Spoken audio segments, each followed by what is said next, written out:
Thank you. Can everyone hear me okay? I am a writer really now by profession, so I can be very softly spoken. If I start speaking too softly, then please just go like this. I know you're an Asian audience, but you can still do it. Okay, so I just had this lovely introduction here, but perhaps some of you should know a little bit more about my background and why I'm involved in this. So I was a famous teenage computer hacker in Australia and a long-term activist, and I've been reading generals' emails since I was 17.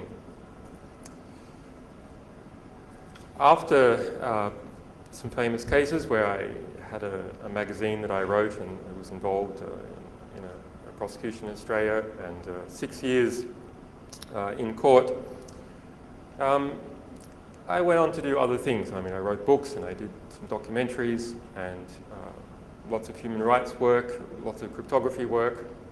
Some of you may know strobe, so I invented parallel port scanning. If you're using Postgres, you're using my code. If you're using FreeBSD, NetBSD, or a Mac, you're using my code. But after a while, I decided I would go and do something else. And so I entered into the academy and into the ivory tower and started to do theoretical physics.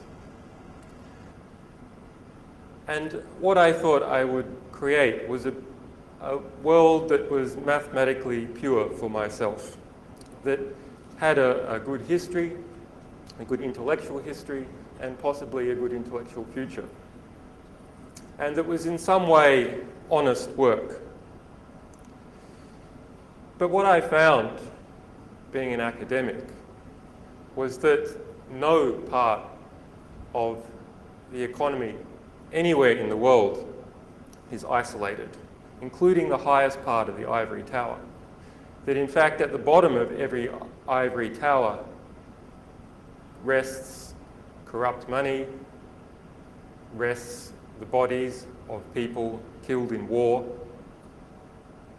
And in my particular case, I found that the quantum cryptography group in Australia was being financed by the National Security Agency, that the applied mathematics group in Australia was designing mathematical models to build an enhanced version of the Grizzly plow. That's a high-speed military bulldozer designed to bury people alive. And many more things like that. So not even in this highest reach of the ivory tower can you avoid the fact that the world is completely connected. When government is illegitimate, government taints everything beneath it, every aspect of the economy, every person in a country, including those most removed, including pure mathematicians. In fact, if you look on WikiLeaks, you'll see an article I wrote analysing 3,600 academic papers that had been financed overtly or covertly by the National Security Agency. Google for MDA 904, the grant code used by the Maryland Procurement Office, a cover name, a light cover name for the National Security Agency. Google for grant code MDA 903, a cover code used by the Defense Intelligence Agency, funded many, many so-called pure papers of academic research. The CIA has funded papers supposedly by anthropologists and people interested in stress, covertly to determine the most efficient way to torture people. Nowhere is free from the illegitimacy of corrupt, morally or financially corrupt government. So having discovered this, and also having many journalistic friends and activist friends, we decided to do what we could to make government and organisations more legitimate.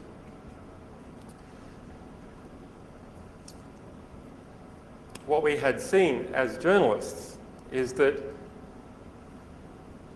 there were two sorts of political reform that happen in society.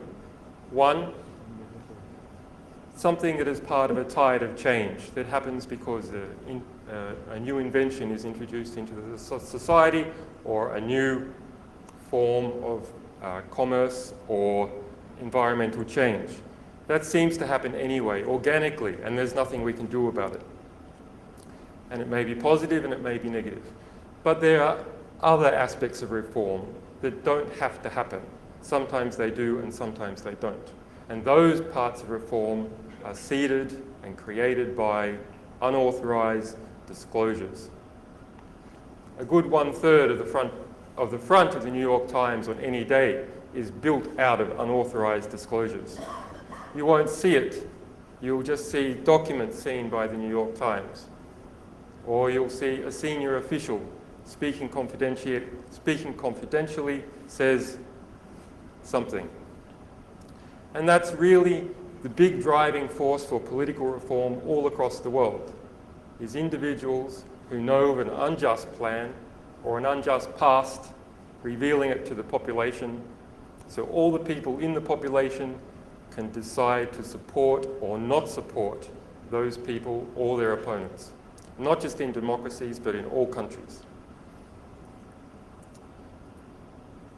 So, what is WikiLeaks? Okay, the group of people, activists and journalists, cryptographers who came together, we call them Sunshine Press. We have a platform on the internet, our most famous platform, and that is called WikiLeaks. So we do something relatively simple. We want to enable information to go out to the public that is not just any information, but that it has the greatest chance of achieving political reform, positive political reform in the world. There's a lot of bits everywhere in the world. Some of those bits are special. Some of those bits can achieve something good. And the more bits there are in the world, the more the problem becomes, how do you find those bits which can change our civilization into a better state? So we look for an economic signal, a color on those bits, which is that they are restricted, that someone understands those bits, the people who created them. That's who understands them the best. And they have restricted them from the public because they understand that when that material is released, it makes it harder for them to carry out unjust plans, because those plans will be opposed. Or if they have carried out such plans in the past, the anger from the discovery will cause people to take away some of their power. Okay. So to get things to the public, you need to protect sources who want to disclose, and you also need to protect your ability to publish in the face of attack. And people like to say that the internet is a place of free speech. Nothing could be further from the truth. What the internet has allowed is publishers to publish cheaply. And with that vast influx of new publishers, some of those publishers are motivated to protect what they are publishing. But in general, the internet is the easiest place to censor. You can't take a paper back from a library, not very easily. But you can do it on the internet, no problem at all. You can censor commercially on the internet by driving publishers away from ISPs. So protecting publishing on the internet is not something that comes about as a product of the internet itself. It needs something extra. We don't publish everything because there's too much to publish. So once again, we try and look for those bits that are likely to achieve political reform. And so we limit ourselves to the hardest cases, the hardest publishing cases that no one else can publish. So that means non-public censored documents of political, diplomatic, or historical significance.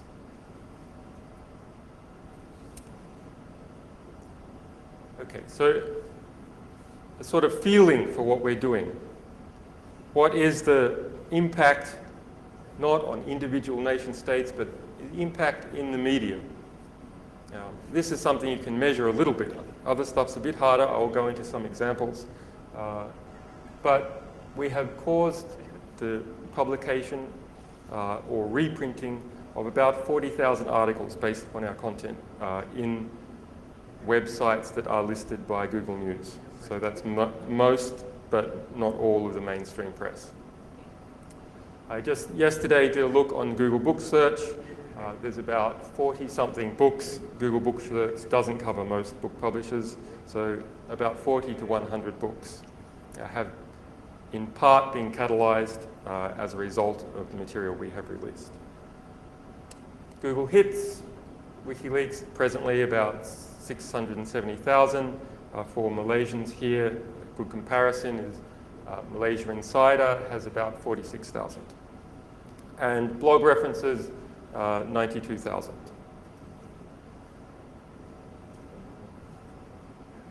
Guys,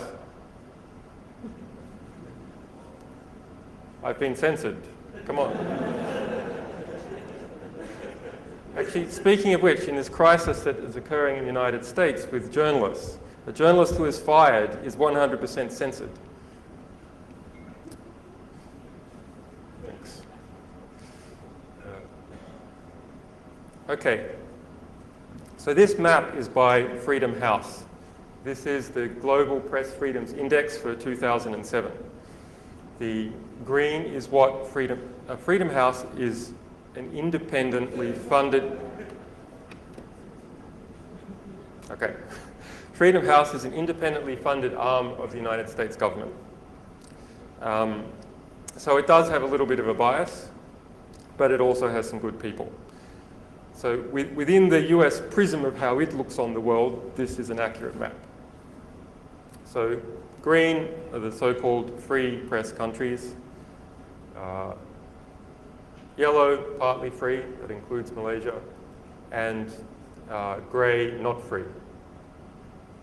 So you see, in fact, even according to Freedom House, most of the world is not free from censorship. Now, of course, you'll hear from the stories I will tell you that this green is a complete illusion, an entire illusion. What has happened is that there has been a privatization of censorship in the green countries. It's no longer direct state censorship most of the time.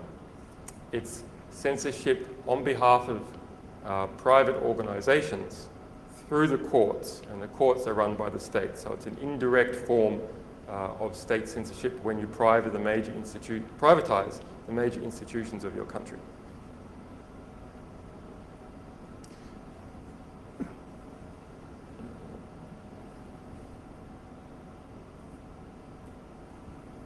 So how many people here have ever gone to the front page of the website? Can I see some hands? How many people haven't? Okay, so this section is not completely useless. So this is what you will see if you go to the front page of the website. This is WikiLeaks. We help you get the truth out. If you then scroll down, you will see on the right-hand side recent material that we have released, or that has been censored and we have uncensored. On the left-hand side is news reports that have been caused by the material on the right-hand side. So information catalyzed in the mainstream press, sometimes the alternative press, and sometimes articles that we have written ourselves, if no one else is picking it up.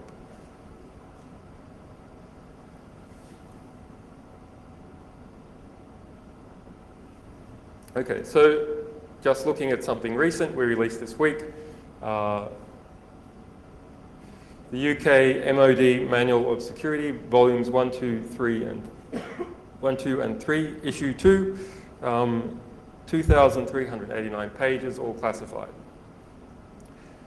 So this manual is interesting. You guys are probably interested in if you're interested in security, but it's interesting for another reason, because it shows that the corruption, the moral corruption inside the UK military is documented. This manual refers to investigative journalists about 13 times. What are the biggest threats? The biggest leaking threats? It's a type of security threat. That's what military security is really concerned about, is information being disclosed. Their biggest threat is not the Russians, it's not the Chinese, it's investigative journalists. And why are they concerned about it? Because it might embarrass the government, or might embarrass their departments.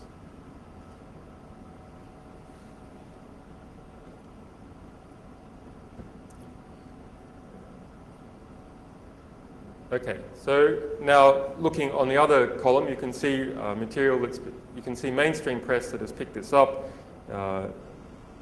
This was front page of the Telegraph earlier this week, a newspaper in the UK. MOD, how to stop leaks document is leaked. But I encourage you to read all 2,389 pages and don't just rely on the Telegraph story, because you'll get a very different perspective. So you can follow the link to the Telegraph. There it is. And how do people tend to use the site? Journalists tend to use the site on a day-to-day basis. Well, in fact, nearly all the stories we catalyze, we do not have time to cut and paste and stick in here. It's just impossible. So to some degree, we're a victim of our own success. Although I should say the project is very embryonic. We're 2 years in, but I think we're only 10% in to what we're trying to achieve. So yes, it has been quite successful, but we are very embryonic. It is still a proof of concept. It's showing a lot of good effect, but there's still a lot of work to do. So if you'll notice,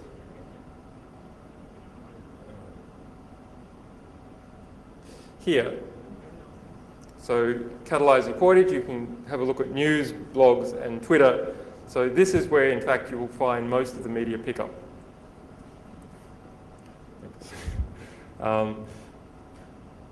And this is from earlier today. You can see there tends to be something every few hours catalyzed in the mainstream press, based upon what we've released. This is blogs. This is the best blog search, by the way, is Ice Rocket. And this is Twitter.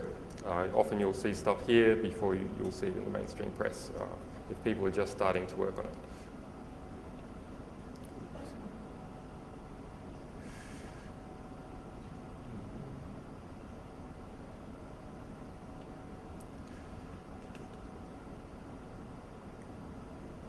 And okay, there's one more, press display as well. This is actually a big organization that scans the front pages of and other pages of newspapers across the world and puts them online. They charge you to actually buy chunks, but you can get one or something a day free. And so you can see this is what has been happening this week, mentioning WikiLeaks in relation to the Telegraph, the MOD, and sometimes we will write our own material. So this MOD document gave travel advice to UK spies about going into China and Russia. And what do they need to watch out for when they're in those countries? Okay, so this is what the UK MOD says. Chinese espionage is a voracious problem that uses a mass of ordinary students and businessmen to bug hotels, to glean information, to create false confidences, etc., when people visit China. I think it should be no surprise to most of you that the Chinese are extremely active conducting internet espionage. I've seen a lot of that. Our Tibetan supporters have been routinely hacked. I've seen Pakistan hacked. the NED in the United States, CFR, many US pro-democracy organizations, Freedom House that I just mentioned, all hacked by Chinese hackers. And it seems something that's quite common is that they poll using POP or POP3 to just take copies of inboxes routinely.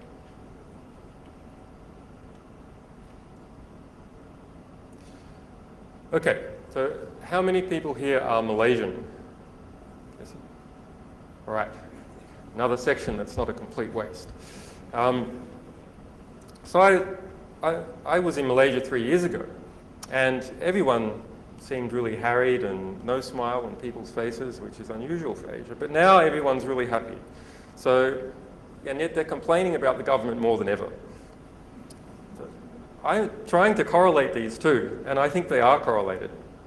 And that actually there's a very interesting zeitgeist in Malaysia at the moment where people feel that there is an opportunity for political change. And the rise of publications like Malaysia Today and Malaysian Insider, I think, reflect part of that growing liberalization and movement for change.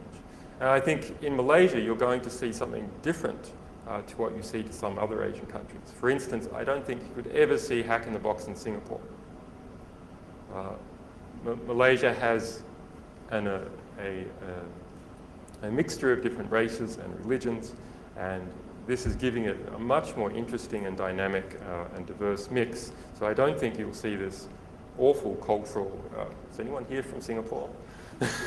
I don't think you'll see this awful cultural homogeneity and sterility that you see in Singapore, which would never give you a hack in the box. So I think this country is going to go good places. But we haven't had too many Malaysian leaks. We have had some. So I was wondering, well, how much stuff do we have on Malaysia? Given that we haven't had too many Malaysian leaks, we've maybe had that are really direct, there weren't stuff that was censored, that was direct leaks. We've had stuff on the Sarawak power plants. But, you know, I was saying before, all the world is connected economically. No nation that engages in trade is an island. So what have we got in Malaysia from other countries?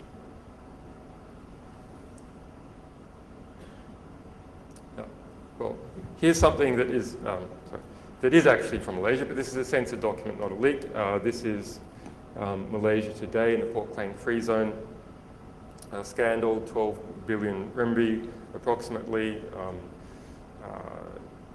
Not sure what the correct word to describe it is, wasted or corruptly laundered away, depending on which side you believe.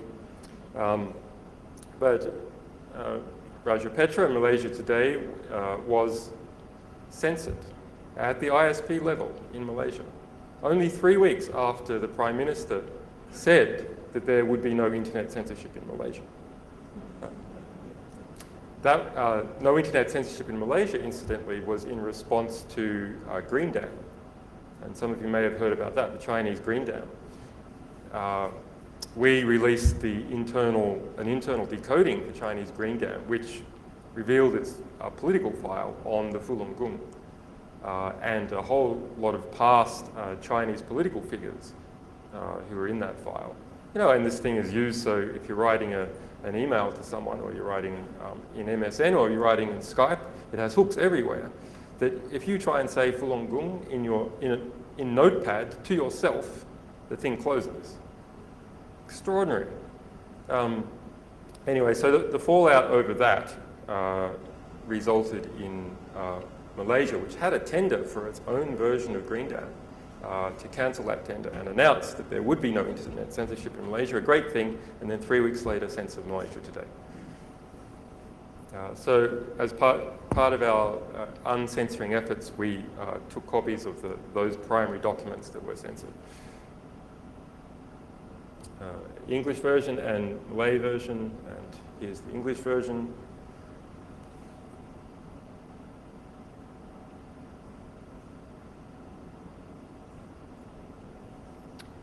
Damn, there's so many of these things.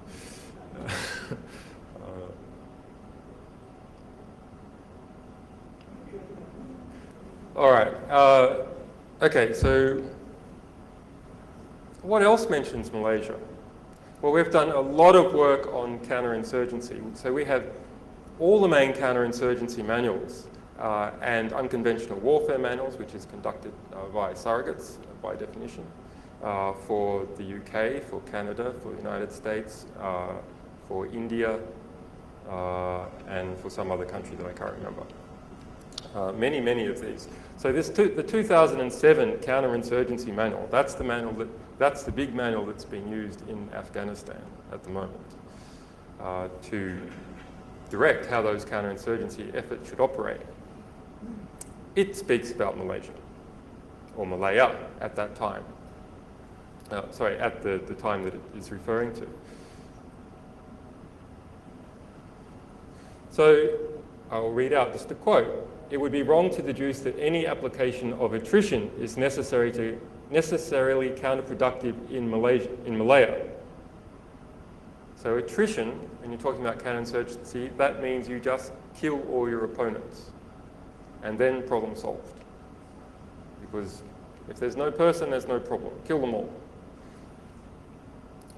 The British were able to achieve a force ratio of 20-1 and use their military superiority in numbers and firepower as a means to drive Jinping's communists into a remote part of the country where they were hunted down remorselessly. Lots of other references to Malaysian history and Singaporean early history, or post-Second World War history in this document. This is how the British learned to do counterinsurgency in Afghanistan. Was by practicing on the Malay people.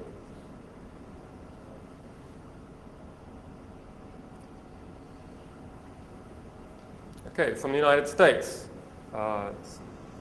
concealed reports from the US Congress. We obtained 6,700 of them and released them en masse, about $1 billion worth. They cost $100 million a year to produce. So, this is a briefing for US congressmen about bills they're considering and issues they're considering. In this case, US-Malaysia relations, implications of the 2008 elections. What the US thinks about how it's going to go, who they want to win, etc., etc. And that's what one of these documents look like. Our cover page. Another one from that same batch. Proposed US-Malaya Free Trade Agreement. So, very important for this country. Australia had a US trade agreement. Awful thing. Politicians in Australia were only concerned about coal and wheat and wool and beef. But of course, the US was concerned about intellectual property. And as a result, there's now a terrible regime between Australia and the United States, where essentially the US intellectual property regime, US copyright, length of copyright, US patent law is automatically imported into Australia because of the free trade agreement. And given that the US produces so much intellectual property in terms of drug patents and copyrights on books that are ancient now, there's a joke that the Copyright Act is always extended every time Mickey Mouse is about to pass out of copyright. And it's true. It's happened for the past 50 years.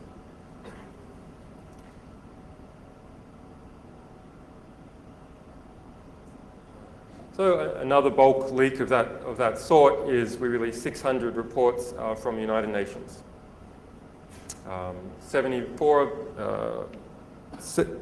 58 of those were marked strictly confidential. Those were investigations into corruption or crime committed by the United Nations, including United Nations peacekeepers. And then the other reports out of that 600 are audits of various kinds, including parts of the United Nations that have things to do with Malaysia.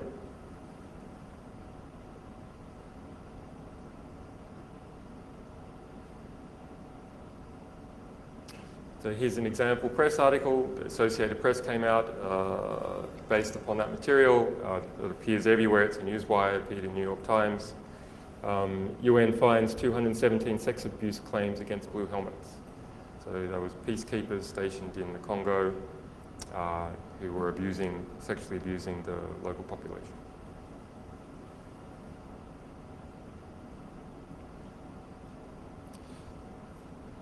Okay, there's lots of these in relation to Malaysia. Maybe I will just mention this one. It hasn't been picked up. No one has noticed it, certainly here. It is the confidential protocols that the EU uses to boycott the import of Malaysian goods.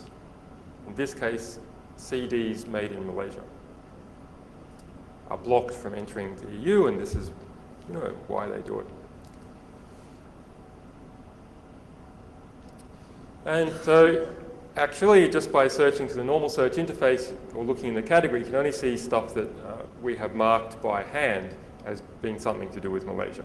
But if you do a Google search, site:/wikileaks.org, file type PDF to restrict it to PDFs so you don't get index pages, you'll see that there's some 220 more references to things to do with Malaysia. And all that, even though we only have a few leaks that were directly from Malaysia.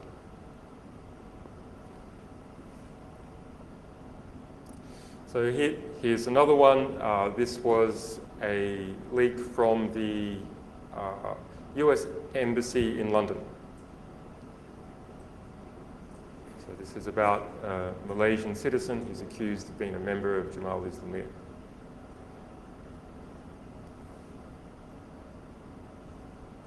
Okay, so that's Malaysia. Now, does this have real impact? I mean, our hopes are that it has impact and that we achieve significant reform. But, okay, you can see the press is writing about it, but does it actually work? It's still embryonic, but do we have some clear cases where we have changed in an obvious, significant way what has been happening in a country? Well, the answer is yes. So last year, in 2007, I was in Nairobi, and there was an election coming up in the end of 2007 on December 28. We released a report in September 2007 that had originally been commissioned by the government. That government, Kibaki, was elected on an anti-corruption platform. That is, they would clean out corruption in Kenya, the biggest issue in Kenya. So they commissioned a report to look into all the corruption that had happened under the previous regime of Daniel Arap Moi. And what happened to that report? They spent $4 million on the report. They hired a private intelligence agency, Kroll, from the UK. And once they got it, they sat on it. They did not release it, even though they told the people they would release it. Why? Because that report revealed that $4 billion had been squirreled out of Malaysia into London banks, into US banks, into property in New York, into 10,000 hectare ranch in Australia. Why not release that? Why not demonize Moi? Well, because this is an instrument of blackmail now against your biggest political opponent in your country, the richest man in the country. And you can push him around however you want if you've got this document. So, in fact, just before the start of the election, the federal election in December 28, 2007, Moi and Kibaki went into a political alliance. So the supposed revolutionary who was going to clean out government, Kibaki, and the person who had been the previous, effectively, dictator of Kenya, Daniel Arap Moi, went into an alliance.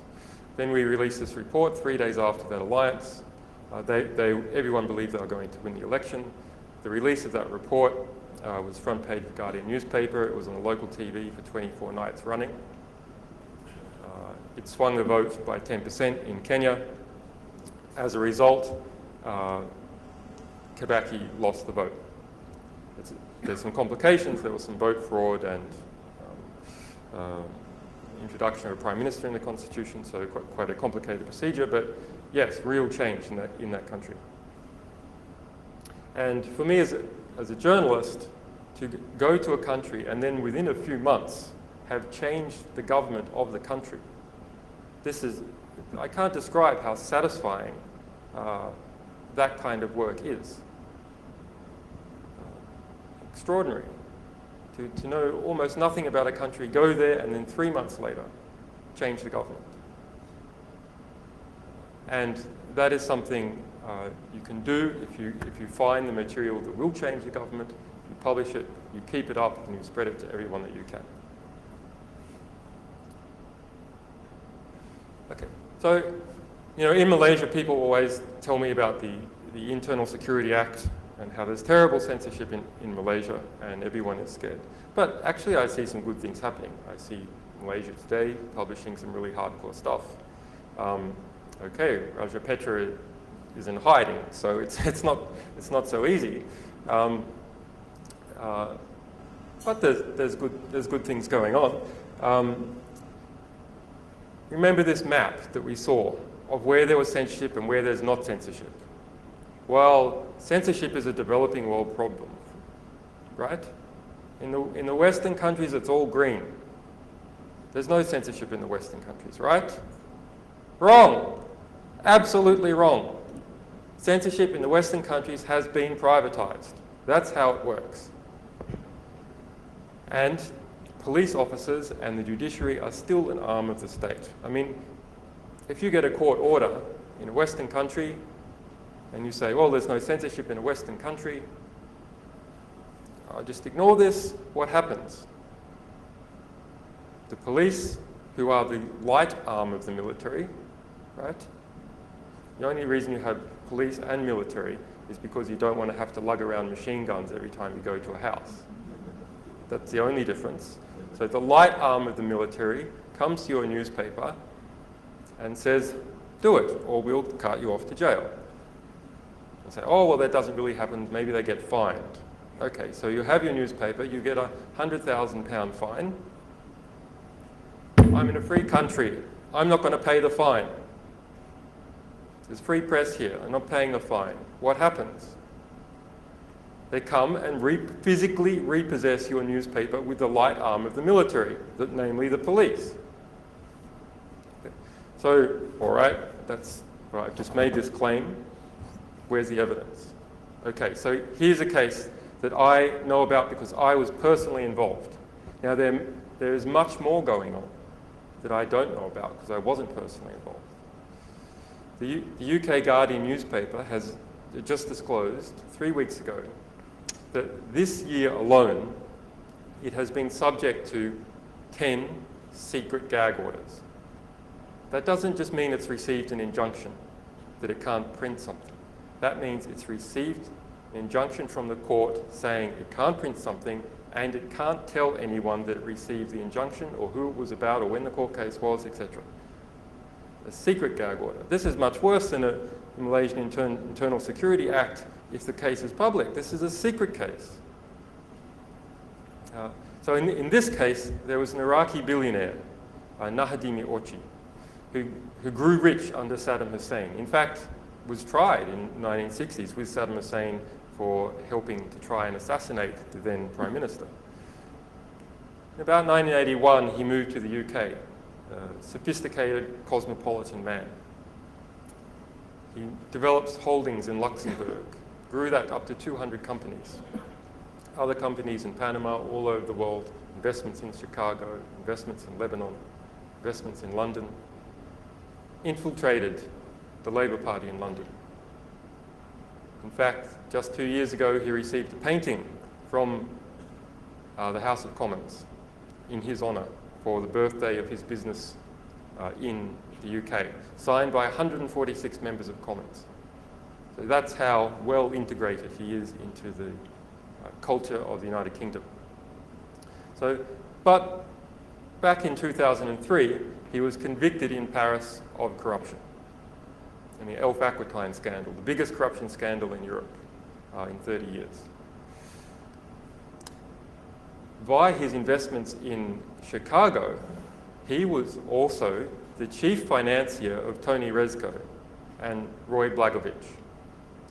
Blagojevich is the disgraced governor of Chicago that tried to sell Obama's seat. You might remember that. He tried to, when Obama became president, his Senate seat was vacated. Blagojevich tried to sell it because as governor, he was able to give it to someone else. Tony Rezko was the fundraiser for Obama, not the last election, but for his Senate. And Nahadimi Orchi was the chief financier for Tony Rezko and at various stages Blagojevich. So the US press, because the election was on in the US, became very, very interested in who was connected to Obama. And then later on, who was connected to Blagojevich when his corruption proceedings started. So they started Googling, and they Googled the Guardian website. And it had the articles from 2003 saying Nahadimi Orchi has been convicted of corruption, the Ilfaq scandal, and here's why. Also in the Daily Telegraph in the UK. So Nahadimi Orchi hired his lawyers to get rid of that annoying thing before the US press would write about it. So they wrote to the Telegraph, to the Guardian, and said, and later on to the New Statesman, get rid of that or we'll sue you in court, even though it's 5 years old, even though it's been in the archives forever. So those newspapers all removed it before it went to court. Why?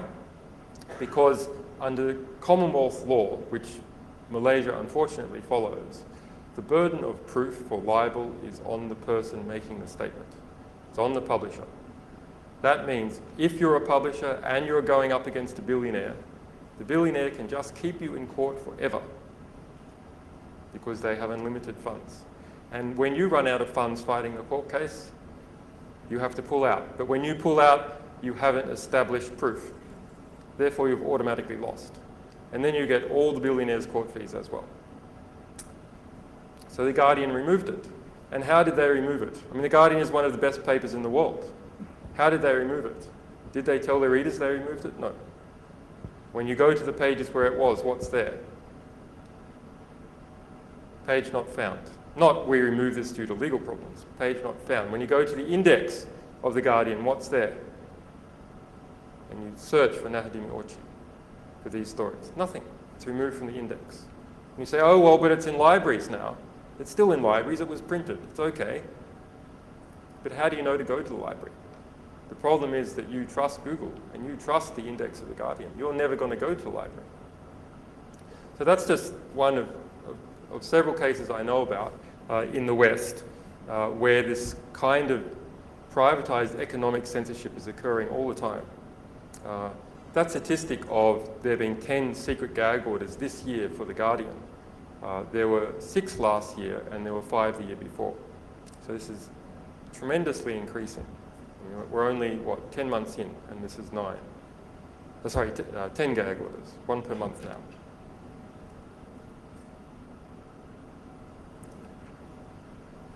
You guys didn't say anything.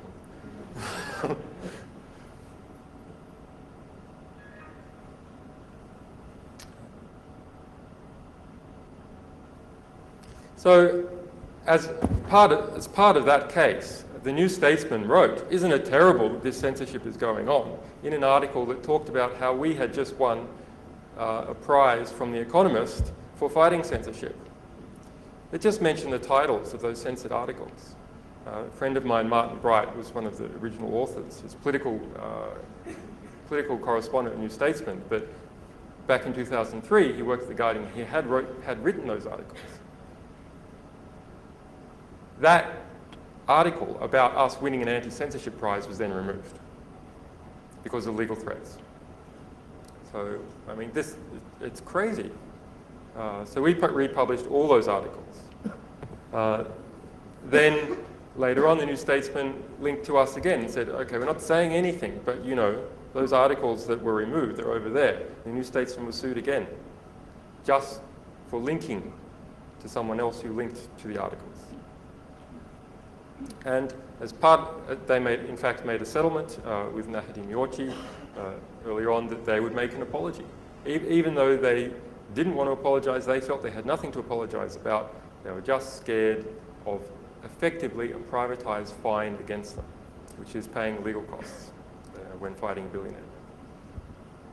And in fact, the only way that we were able to resolve this issue in the UK, we republished the articles, no problem, but to get the UK papers to be able to publish it, we had to get a 90-minute session in the House of Westminster and get 3 MPs, although one would have done, to mention the facts in that article and make it part of the parliamentary record. So parliamentarians ensure that they can't be sued for saying things in Parliament. And that the press can't be sued for reporting what they say in Parliament. So now, in fact, in the UK, just for what the parliamentarians said, it can be reported. And what did one of the parliamentarians say? That the UK courts are an international disgrace and have become a Soviet-style organ of censorship. So don't think it's just Malaysia. The UK does it all, but in a more sort of sophisticated, below-the-surface way. At least in Malaysia, it's a bit more iron-fisted, so you can hear the fist hitting the table. It's not something that's done under the table with secret gag orders. At least, well, who knows? They're secret, right? Maybe it happens, but I don't know about it. Maybe you're just much more competent with your secret gag orders in the UK. Sorry, in Malaysia.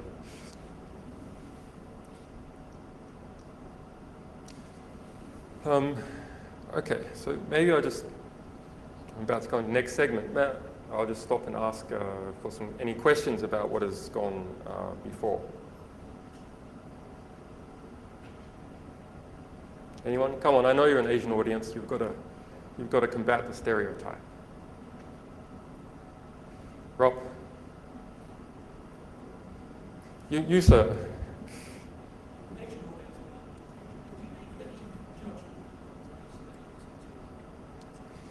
Yeah, so we have an editorial criteria, which is the document must be hidden from the public, concealed from the public, or censored from the public, and be of diplomatic, ethical, historical, and there's another thing I've forgotten, significance. And other than that, no, there is no other judgment. And the reason being is, for us to exercise that kind of judgment would be for us to be censoring our sources. So we don't write, well, we write our articles sometimes, but most of the time we're receiving material from other people. So we are a conduit to enable people to safely communicate to the public. So we have to be very, very careful about exercising personal bias or favoritism or national bias or favoritism over someone who's giving us material, because that would be a form of censorship of their right to communicate in the way that they want to the public. And so, yes, you can make up all sorts of terrible hypotheticals, but what if you received a document about et cetera, would you sit on it? Well, what we have done sometimes is we've received a document about, which is a list of members of a neo-Nazi party in the UK, the British National Party. And we didn't release it immediately. We emailed all those members and said we're going to release it. And then we released it. Otherwise, there hasn't been any, I think it's a fair harm minimization strategy to just delay for a little while you inform people who might be affected, then you release it. So, what's another example? Main manuals for Guantanamo Bay. In fact, I'll ask you to think, with this and the next thing I mentioned, is there a similarity between what has happened at Guantanamo Bay and offshore banking? Is there something that pulls these two things together, offshore banking and Guantanamo Bay? So we got hold of the main manuals for Guantanamo Bay. And those manuals revealed, first we got 2003. And Jeffrey Miller was the superintendent of, the general of Guantanamo at that stage. And they revealed some of the things that you've heard about now. In particular, that prisoners were being hidden from the Red Cross for the first month that they arrived, and other prisoners could be marked never allow the Red Cross to see that person and falsify the records if the Red Cross comes.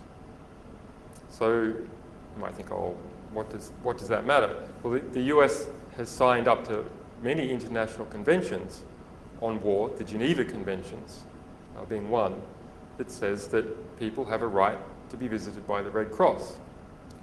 In fact, not just prisoners of war, but all prisoners have the right to be visited by the Red Cross if you've signed up to those conventions. They were hiding those prisoners from the Red Cross, and of course all the psychological torture and abuse that you've heard about. Then Major Jeffrey Miller said, not Major Jeffrey Miller, the spokesperson for Guantanamo Bay at that time when we released this was a Commander Bush. I'm sure that must have seemed like a good idea at the time, appointing that guy. He said, well, that was 2003. It all got better immediately after that. And in response to that statement, our sources gave us 2004. And what do you do if you have two big documents and you want to compare them? Diff, side-by-side diff. What does side-by-side diff say about Guantanamo Bay? Well, side-by-side diff says the situation got much worse. But the cover got better. So every word where there was suicide in the manual, they changed this to self-harm. They introduced a new camp, Camp 4, a show camp, where every guard had to have excellent public relations skills. And the camp was much nicer, and they just put the most cooperative prisoners there, and that's where they allowed the press to be. And it also violated an ancient tenet, at least an ancient European tenet, which is that at least everyone has the right to look at one another. And this is summed up by the aphorism, even a cat may look at a king, and a swain's eye has higher reach as a lord's look. But in fact, in Guantanamo, when any dignitary was walking through Guantanamo, every prisoner had to be physically grasped and turned away. So they could not even look at Donald Rumsfeld, as an example, walking through Guantanamo, or Condoleezza Rice. And so these other people here are part of this article, quite a long article on the comparisons between the two. They are the lawyers representing those Guantanamo Bay detainees. So we work with them to produce this analysis, which was then used in the court cases to try and help liberate those prisoners, and used politically later on to get the Obama administration to commit to closing down Guantanamo Bay, which he has.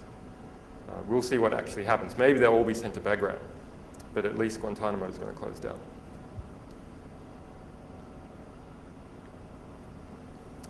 Actually, the developed world is doing very well out of this inequality. Extraordinarily well. And remember, out of that 154 billion of aid, about 50% is actually just a way of laundering money back to military contractors in the home country. So we give you some money to buy rice, but it's got to be our rice. We give you money to buy a tank, but it's got to be our tank. The biggest, 1/3 of all the world's private wealth that people, individuals, have put in bank accounts is in Switzerland. And the biggest private banking concern in Switzerland is Bank Julius Baer. Some of that money they want to hide even more than they hide it in Switzerland. So they move it into the Cayman Islands. And we got hold of several hundred of their trusts, the details of their trust for Cayman Islands, and released these. As a result, we were sued in San Francisco because our .org domain name registrar is in San Francisco, and the court compelled the domain name registrar to remove wikileaks.org from the registry. we'd already prepared for something like this. We had lots of alternative domain names, mainly to deal with Chinese censorship, because we're censored in China.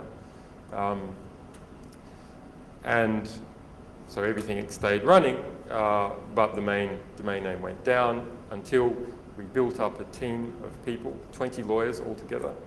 New York Times sent lawyers, 11 other media organizations sent lawyers, Society for Professional Journalists, Ralph Nader's Citizen.org, POGO, EFF, ACLU, and within a week we had overturned that order and got our .org back. But at the time, people say, look, the US justice system reasserted itself. It is inherently just. Absolute rubbish. Originally, there was 3 lawyers in that case, and we didn't even know that the case was on until 12 hours before. Then, eventually, we sent 20 lawyers. So it was 20 lawyers versus 3 lawyers. We managed, in fact, to outspend a Swiss bank. And that's why we won in the court system. Because the US court system permits justice if you have enough money or enough friends with money. And we were able to gather together enough friends with money. So, once again, the internet doesn't just give you free speech from nowhere. You have to fight for it. You can bring justice to the court system, but it's not in there before you enter the door. So, what do you think the comparison is between these offshore banking cases and Guantanamo Bay? Well, the reason the money was hidden in Cayman Islands was to keep it outside the law of all the other countries, the countries where it came from. And so you might say, someone with one of those accounts will say, well, I have it there for perfectly innocent reasons. I just want to put all my money in the Cayman Islands for some reason, perfectly innocent reason. Why would you take it all the way to the Cayman Islands? It's not so you can go to the bank after lunch, right? And they charge about $20,000 per year just to keep the trust records. That's very expensive banking fees. Well, in fact, everyone knows that the reason you use Swiss banks in the Cayman Islands, and if you're an individual, if you're not a company especially, is because you're trying to hide your assets. Probably because you've gained them in some way that someone will try and take them back. So you do real estate development and you sell a house, you sell a big building that's about to fall down, but before it falls down, you take all the money and you stick it in the Cayman Islands. And now people sell you, but they can't get the assets. Exactly the same thing happened in another Caribbean country, Cuba. But this time not with money, this time at Guantanamo, and this time with human beings. So the US military tried to evade the law of the United States and every other country in the world by shipping, laundering people to Guantanamo Bay to keep them outside the law. And the CIA as well with its black sites. So all this, the argument about, well, is it right, is it legal, etc. Why did they do it in the first place? Well, presidential orders, the president said it was okay. No, they knew it wasn't okay in the very beginning. That is why they took those people outside the law, to evade the law of the countries that they are from and the law of the United States.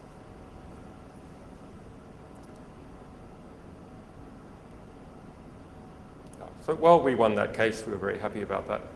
So this is our victory poster. We have our moles in Bank Julius Baer, and they have successfully smashed through the walls of that vaulted institution.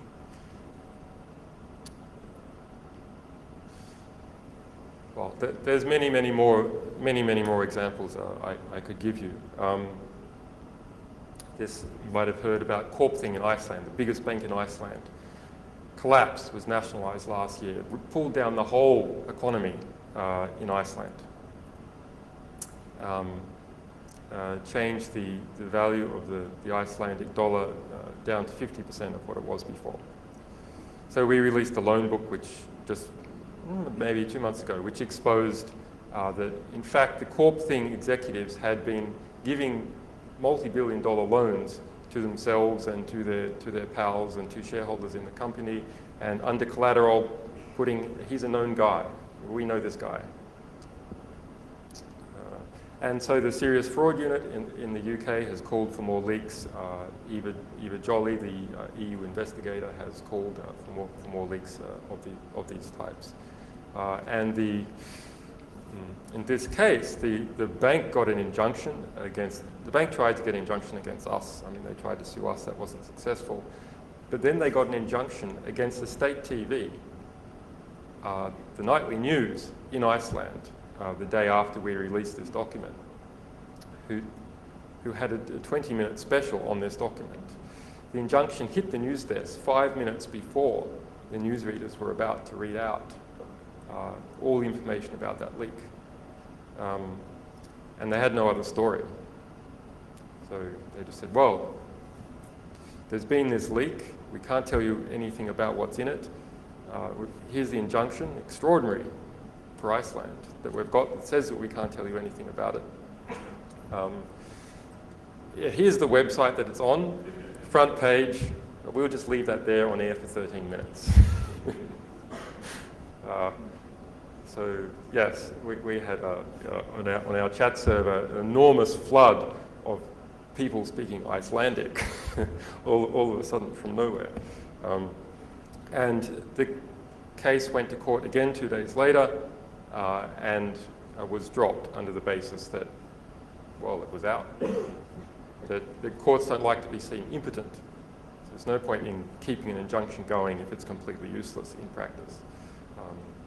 And the Prime Minister of Iceland came out and said that they would change their banking secrecy legislation. So if there was any sort of corrupt activity or inside loans or anything like this, then they would permit people to reveal this to the Parliament and to others. So nice outcome just a few months ago. And in the same week, we had a similar situation in the Turks and Caicos Islands, another little Caribbean island, 30,000 people. Michael Douglas and his wife bought land there. It turns out that the land was actually stolen from the Crown, sold to overseas property developers in response to bribing the Prime Minister, the Premier, for $500,000, allegedly bribing the Premier for $500,000. It's definitely known that he did get a secret payment from these people of $500,000. He may claim that it was for some other purpose, of course. But many other claims of that sort in relation to land trades. We released a redacted document from a commission of inquiry and turned the redactions into highlights, something that we love doing, we've done in many cases, especially badly formatted PDFs. So take out those black squares, turn them into nice red, look at this. The High Court injunction was obtained in Turks and Caicos Islands, saying that no media in the Turks and Caicos Islands could report it.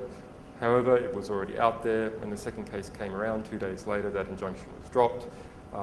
The end result was that the whole government was suspended. It's a British overseas territory, so it's a British protectorate. The British took over the whole government and have taken over the whole government for the next 2 years to rebuild the whole thing from scratch, which is an interesting geopolitical issue in itself, actually. But it certainly shows you the seriousness of the corruption issue and what you can do if you release the right information at the right time. And a great little journal. There is a Malaysia Today of the Turks and Caicos Islands, and that's called the Turks and Caicos Islands Journal. And it has been campaigning against this form of land corruption and ecological destruction in the islands and for about a year. And it was involved in helping release this report. So it started out with service in the Turks and Caicos Islands about 1 year ago. Very quickly, when it started writing about these corruption issues, it had to remove its servers from Turks and Caicos Islands. So where did it go? Well, thought, well, we want something sort of away from the British, right? We know the British libel law is really bad. So we'll move the servers to India. And one of the technical guys also had a connection to India. The property developers who were being accused of corruption then hired lawyers in the UK, who hired lawyers in India, and the ISP said, go somewhere else, it's too expensive for us to deal with. So they moved their servers to, guess where? To Malaysia. But after about another month, exactly the same thing happened. Lawyers were hired in Malaysia, legal threats came in, and the ISP said, you're too much of a problem to deal with, go somewhere else. So they went to Japan. Lawyers were hired in Japan. The ISP in Japan said, you're too much of a problem to deal with, go somewhere else. So they went to the United States. That was about 2 months ago. Lawyers were hired in the United States, and a defamation suit was launched in the court. No meat in this suit at all, just the $350 filing fee.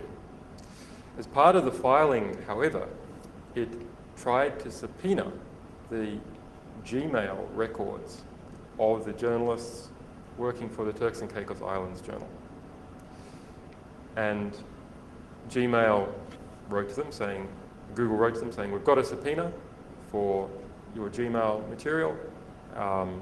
There it is, the subpoena. In 3 weeks, we'll release all the stuff. And it's up to you to fight it in California.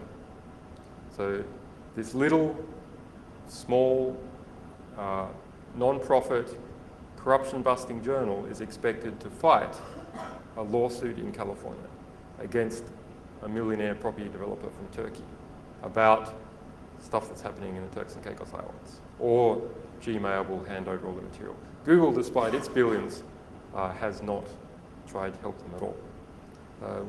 We got our lawyers to step in, and there's actually some nice legislation in California that will permit you to knock this sort of subpoena out very quickly.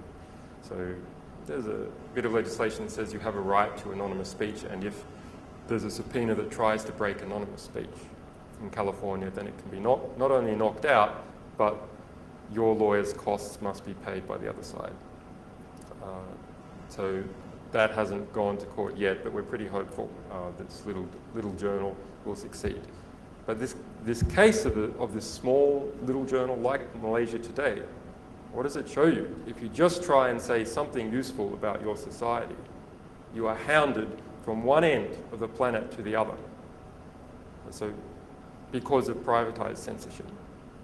So free speech doesn't just exist out there on the internet. It's something you actually have to fight for by having ISPs and lawyers, ISPs who believe in free speech and are used to dealing with lawyers, and then your own lawyers to deal with that, and then also some political defense as well. Now, of course, there's things like Freenet. So there are these systems where you can put information, and maybe that's quite hard to get rid of. The problem is no one looks at it. It's just too slow. You have to install other software. So it doesn't have any political impact. And that's the sort of sad reality for projects like Freenet, and will probably always be true where there's anything that requires extra time. You get the anonymity from extra time, that people don't want to spend the extra time, so the information just flows slower than all the competing information in the world, and so it doesn't have any political impact. We have these encrypted back networks behind the scenes, but we have fast caches out the front to just serve stuff up by HTTP or HTTPS. But we have HTTP because that's fast. You've got to get stuff out fast. That's your best defense against censorship, is to keep it up for a while and get it out as quickly as possible and make attacking you a counterproductive effort. Okay. So I think, yes, so why am I talking to you guys at all? Well, you know, you have a capture the flag contest here. Well, we have our own list of flags, and we want you to capture them. And so if you Google for WikiLeaks Most Wanted 2009, you'll see a list of documents for about 40 countries that activists, journalists, human rights investigators, police, anti-corruption people, some historians and random internet users have contributed. So if you are in a position as a consultant or you know someone who's in a position to get this material, get it, give it to us, no questions asked, and you'll help change history. Okay. Thank you very much, Julian. Ladies and gentlemen, I think for this slot we will not have a Q&A, but if you have any questions, please feel free to approach Julian and meet him at the right.